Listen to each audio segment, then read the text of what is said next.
എല്ലാവർക്കും നമസ്കാരം.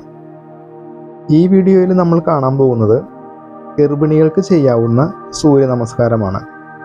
ഗർഭം ധരിച്ചു കഴിഞ്ഞാൽ ഏകദേശം ഒരു 3 മാസമൊക്കെ കഴിയുമ്പോൾ ചെറുതായിട്ട് വ്യായാമങ്ങളെല്ലാം ചെയ്തു തുടങ്ങാം. അപ്പോൾ സൂര്യ നമസ്കാരവും നിങ്ങൾക്ക് ചെറുതായിട്ട് ചെയ്തു തുടങ്ങാം. അപ്പോൾ എങ്ങനെയാണ് ഈ സൂര്യ നമസ്കാരം ചെയ്യേണ്ടതെന്ന് നമുക്ക് നോക്കാം. നിങ്ങൾ ആദ്യം തന്നെ ഒരു യോഗ മാറ്റിൻ്റെ മുന്നിൽ നിൽക്കുക. കാലുകൾ ഒരല്പം അകത്തി വെച്ച് യോഗ മാറ്റിൻ്റെ മുന്നിൽ നിൽക്കുക.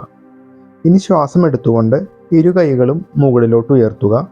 നമുക്കൊരല്പം നേരം ഹോൾഡ് ചെയ്യാം. ഒരു 10 സെക്കൻഡ് എല്ലാം ആ ഒരു പൊസിഷനിൽ ഹോൾഡ് ചെയ്യാം. ഇനി ശ്വാസം വിട്ടുകൊണ്ട് മുന്നോട്ട് വളയുക. ഓവറായിട്ട് നിങ്ങൾ വളയണമെന്നില്ല, അതുപോലെ തന്നെ ഓവറായിട്ട് ഫോഴ്സ് ചെയ്യരുത്. എപ്പോഴും ബോഡിയുടെ ഒരു 50%ഓ 60%ഓ എഫർട്ട് നിങ്ങൾ എടുക്കാവൂ. അതിനുശേഷം വലതുകാല് നിങ്ങൾ പിന്നോട്ട് വയ്ക്കുക.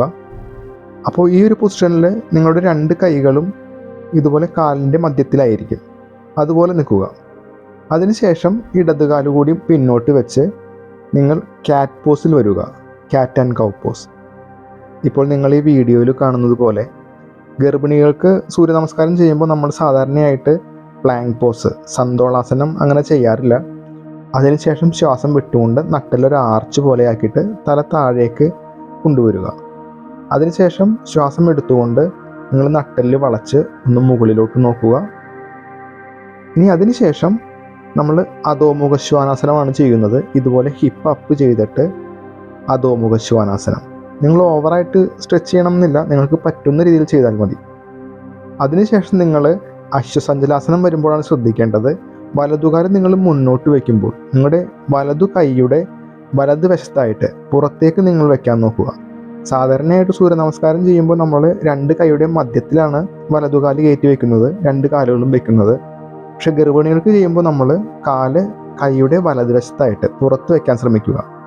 നിങ്ങൾക്ക് ആ വീഡിയോ കാണുമ്പോൾ മനസ്സിലാവും. അതിനുശേഷം ഇടതുകാല് കൂടി മുന്നോട്ട് കയറ്റി വയ്ക്കുക. അപ്പോൾ ഇടതുകാല് ഇടത് കൈയുടെ പുറത്ത് വശത്ത് വയ്ക്കുക. അപ്പോൾ നേരത്തെ നമ്മൾ ആദ്യം കാല് വെച്ച പോലെ കാല് രണ്ടും സെപ്പറേറ്റ് ആയിട്ടുള്ള ആ ഒരു പൊസിഷൻ, അതുപോലെ നമ്മൾ സൂര്യ നമസ്കാരം ചെയ്യേണ്ടത്. ഇനി ശ്വാസം എടുത്തുകൊണ്ട് ഇരു കൈകളും ഉയർത്തി മെല്ലെ ഒന്ന് പിന്നോട്ട് വളയുക. ഓവറായിട്ട് ഫോഴ്സ് ചെയ്യണമെന്നില്ല. അതിനുശേഷം നമസ്കാര മുദ്ര, റിലാക്സ് ആവുക. ഇതുപോലെ തന്നെ ഇടതുവശവും ചെയ്യാം. അപ്പോൾ ശ്വാസം എടുത്തുകൊണ്ട് 2 കൈകളും ഉയർത്തുക.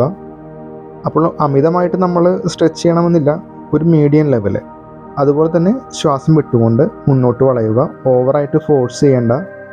ഈ സൂര്യ നമസ്കാരം തന്നെ ഒരു തവണ കൂടി ഞാൻ കാണിച്ചു തരാം. ആ സമയത്ത് നമുക്ക് നോർമലായിട്ടുള്ള സ്പീഡ് ചെയ്യാം. ഇനി ഇടതുകാല് പിന്നോട്ട് വയ്ക്കുക. ഇപ്പോൾ ഈ വീഡിയോയിൽ കാണുന്നത് പോലെ വലതുകാല് വലതുകൈയുടെ പുറത്ത് വശത്തായിരിക്കും. ഇനി ഇടതുകാല് വെച്ചതിന് ശേഷം വലതുകാല് കൂടി പിന്നോട്ട് വെച്ച് ക്യാറ്റ് ആൻഡ് കൗ പോസിൽ വരിക. മാർജാരിയാസനം. ഇനി ശ്വാസം വിട്ടുകൊണ്ട് നട്ടെല്ല് ആർച്ച് പോലെ, അതിനുശേഷം ശ്വാസം എടുത്തുകൊണ്ട് നട്ടെല്ല് കർവ് പോലെ. ഇപ്പോൾ നിങ്ങൾ ഈ വീഡിയോ കാണുന്ന പോലെ ക്യാറ്റ് ആൻഡ് കൗ പോസ് ചെയ്യുക. സന്തോളാസനം ചെയ്യരുത് ഗർഭിണികൾക്കുള്ള സൂര്യ നമസ്കാരത്തിൽ. ഇനി അതിനുശേഷം നമ്മൾ അധോമുഖ ശ്വാനാസനമാണ് ചെയ്യുന്നത്. ഇതുപോലെ ഹിപ്പ് അപ്പ് ചെയ്തിട്ട് അധോമുഖ ശ്വാനാസനം. നിങ്ങൾ ഓവറായിട്ട് സ്ട്രെച്ച് ചെയ്യണമെന്നില്ല, നിങ്ങൾക്ക് പറ്റുന്ന രീതിയിൽ ചെയ്താൽ മതി.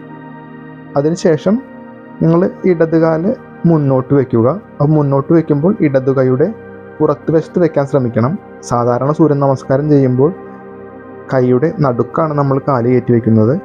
അതുപോലെ തന്നെ വലതുകാലും മുന്നോട്ട് വയ്ക്കുമ്പോൾ വലതുകൈയുടെ പുറത്ത് വയ്ക്കാൻ ശ്രമിക്കുക. അപ്പോൾ കാലൊരല്പം അകത്തി വയ്ക്കുക. ഇനി ശ്വാസം എടുത്തുകൊണ്ട് ഇരു കൈകളും ഉയർത്തി മെല്ലെ ഒന്ന് പിന്നോട്ട് വളഞ്ഞിട്ട് അതിനുശേഷം റിലാക്സ് ആവാം. ഇനി നമുക്ക് നോർമലായിട്ടുള്ള സ്പീഡിലൊന്ന് ചെയ്ത് നോക്കാം. ശ്വാസം എടുത്തുകൊണ്ട് ഇരു കൈകളും ഉയർത്തുക. മെല്ലെ ഒന്ന് സ്ട്രെച്ച് ചെയ്ത് ശ്വാസം വിട്ടുകൊണ്ട് മുന്നോട്ട് വളയുക. വലതുകാല് പിന്നോട്ട് വയ്ക്കുക, മുന്നോട്ട് നോക്കുക. അതിനുശേഷം ഇടതുകാൽ പിന്നോട്ട് വെച്ച് മാർജാരിയാസനം. ശ്വാസം വിട്ടുകൊണ്ട് നട്ടെല്ല് ആർച്ച് പോലെയാക്കുക. ശ്വാസം എടുത്തുകൊണ്ട് നട്ടെല്ല് കർവാക്കുക. ഇനി അതിനുശേഷം അധോമുഖ ശ്വാനാസനം. ഇനി ശ്വാസം എടുത്തുകൊണ്ട് വലതുകാല് വലതുകൈയുടെ പുറത്ത് വയ്ക്കുക. ശ്വാസം വിട്ടുകൊണ്ട് ഇടതുകാലും ഇടതുകൈയുടെ പുറത്ത് വയ്ക്കുക. ഇനി ശ്വാസം എടുത്ത് ഇരു കൈകളും ഉയർത്തി സ്ട്രെച്ച് ചെയ്യുക. ഇനി പ്രെയർ പോസ്, റിലാക്സ് ആവുക. ഇനി ഇടതുവശം ശ്വാസം എടുത്തുകൊണ്ട് 2 കൈകളും ഉയർത്തുക. ശ്വാസം വിട്ട് മുന്നോട്ട് വളയുക. ഇനി ഇടതുകാൽ പിന്നോട്ട് വയ്ക്കുക, ശ്വാസം എടുക്കുക. ഇനി വലതുകാൽ കൂടി പിന്നോട്ട് വയ്ക്കുക, ശ്വാസം വിട്ട് നട്ടെല്ല് ആർച്ച് പോലെയാക്കുക, ശ്വാസം എടുത്ത് ഇതുപോലെ മാർജാരിയാസനം. ഇനി അധോമുഖ ശ്വാനാസനം. ഇനി ഇടതുകാല് മുന്നോട്ട് വയ്ക്കുക, ഇടതുകൈയുടെ ഇടതുവശത്ത്. അതിനുശേഷം വലതുകാല് വലതുകൈയുടെ വലതുവശത്ത്. ഇനി ശ്വാസം എടുത്തുകൊണ്ട് ഇരു കൈകളും ഉയർത്തി മെല്ലെ സ്ട്രെച്ച് ചെയ്യുക. അതിനുശേഷം നമസ്കാര മുദ്ര, റിലാക്സ് ആവുക. എപ്പോഴും ഒരു യോഗ ടീച്ചറിൻ്റെ കീഴിൽ തന്നെ ഇത്തരം യോഗാസനങ്ങൾ പ്രാക്ടീസ് ചെയ്യാൻ ശ്രമിക്കുക. ഇനി നമുക്ക് അടുത്ത വീഡിയോയിൽ കാണാം. നമസ്തേ.